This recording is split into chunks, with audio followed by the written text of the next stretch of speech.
Alexandre Eka, bonjour, vous êtes délégué général du concours Avenir. Alors aujourd'hui, nous sommes à la JPO de l'EXI, une école qui fait partie du concours Avenir. Alors si vous pouvez nous présenter le concours Avenir en quelques mots. Rapidement, le concours Avenir, c'est aujourd'hui 7 grandes écoles réparties un petit peu partout sur le territoire français, sur 13 campus distincts. Un concours qui a réuni un peu plus de 7500 candidats l'année dernière, ce qui fait de ce concours Avenir le plus gros concours en termes d'attractivité, du nombre de candidats pour les jeunes qui souhaitent intégrer une école d'ingénieur post-bac privée en France. Des écoles, pour certaines plutôt généralistes, d'autres plutôt spécialisées, pour répondre aux différentes attentes des jeunes qui sortent de terminale, et des écoles parfois en région parisienne ou parfois en région. Voilà. Alors, il y a toujours une question qui se pose pour les terminales S notamment.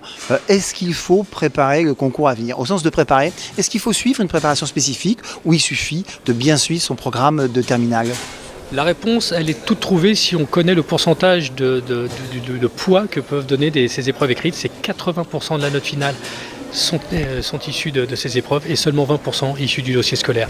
Ça veut dire qu'il faut absolument bien préparer ces épreuves écrites qui vont compter énormément dans la définition de la note finale. Pour cela, il y a tout un tas d'outils qui sont mis à la disposition des jeunes, une application mobile, des annales évidemment des sujets des années précédentes sur le site internet et surtout indispensable, des journées de préparation qui sont proposées dans les établissements membres de ce concours pendant une journée où on accompagne ces candidats à se préparer des épreuves d'entraînement mais aussi des conseils sur la gestion du temps, qui est très important dans un concours, la gestion de son stress, la gestion d'une grille réponse auquel ils ne sont pas forcément très habitués.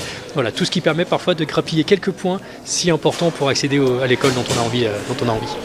Alors ça, c'était le conseil éventuellement pour préparer. Quel conseil vous pouvez donner à un terminal qui s'interroge sur sa voie et qui est tenté par les écoles d'ingénieurs? Qu'est-ce que vous pouvez lui donner comme conseil? De se rendre au JPO des écoles, de regarder un peu ce que proposent les concours?